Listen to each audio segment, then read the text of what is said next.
Bismillahirrahmanirrahim.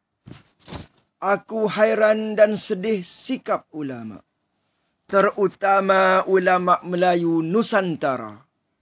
Mengapa tidak membuat kajian bahawa di akhir zaman Melayu akan jadi empire melalui Islam?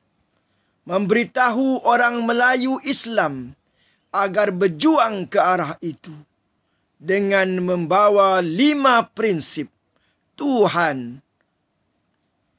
pemimpin, ajaran, jamaah, sistem sebagai pengisian. Padahal Yahudi tahu kerana membuat kajian bahawa kebangkitan Islam kali kedua di akhir zaman di timur, khususnya di Malaysia. Kerana itulah mereka, musuh-musuh Islam bersama Amerika, membuat berbagai-bagai percobaan menghalang kebangkitan. Dengan berbagai-bagai cara dan berbagai-bagai saluran, percubaan mereka itu gagal demi gagal kerana janji Tuhan. Kalau bukan janji Tuhan, kita sudah jadi Iraq dan Afghanistan. Kalau ulama Islam faham kebangkitan Islam kali kedua di Malaysia, mereka faham bagaimana sepatutnya berjuang ke arah menagih janji Tuhan. Sudah tentu merekalah yang menjadi ulama, tunjuk ajar dan memberi panduan. Tetapi hari ini, kalau orang bertanya tentang kebangkitan Islam akhir zaman, hingga hari ini tidak ada jawapan yang jelas. Jika ada jawapan pun tidak jelas dan tidak ada ketegasan. Umat Islam tidak boleh jadikan pegangan bagaimana berjuang kalau begitulah jawapan mereka. Di sinilah lemahnya ulama akhir zaman. Sepatutnya kebangkitan Islam kali kedua mereka faham. Sepatutnya mereka telah membuat kajian. Takkanlah perjuangan Islam akhir zaman tidak ada panduan, tidak munasabah. Allah tidak memberi panduan. Kalau dibuat kajian, insya-Allah mesti nampak jalan. Mesti ada guideline dari Allah. Tidak munasabah. Orang Melayu akan jadi empire. Tidak ada jalan. Jika tidak nampak jalan kerana tidak ada kajian, di sinilah yang kita sedihkan terhadap para ulama di akhir zaman. Ulama hari ini bukan kerja mereka. Mereka lakukan yang sepatutnya kerja mereka. Mereka abaikan. Jadi orang Islam tidak ada panduan dan ikutan kerana kecuaian para ulama akhir zaman. Sekian, terima kasih. Wabillahi taufiq wal hidayah. Assalamualaikum warahmatullahi wabarakatuh. Tuhan, Kau telah memberitahu kami tentang peristiwa akhir zaman. Peristiwa di zaman kami ini melalui lidah Nabi-Mu. Di zaman ini ikhtilaf banyak terjadi, firqah sesat 72 banyaknya.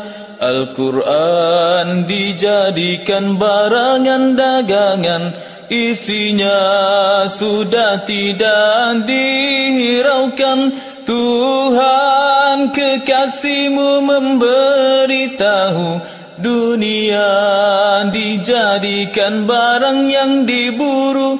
Muslimin disiksa dan dihina oleh tangan-tangan kafir durjana. Tuhan, Nabi-Mu terus bermadah, ilmu akhirat ditinggalkan orang. Tuhan, paling menakutkan, Nabimu pernah bersabda, di akhir zaman yang paling jahat, ulama yang memandang dunia tabiatnya busuk bau bangkai. Siapa terciumkan mati jiwanya. Tuhan yang paling menakutkan, Nabimu pernah bersabda, di akhir zaman yang paling jahat, ulama yang memandang dunia tabiatnya busuk bau bangkai. Siapa terciumkan mati jiwanya.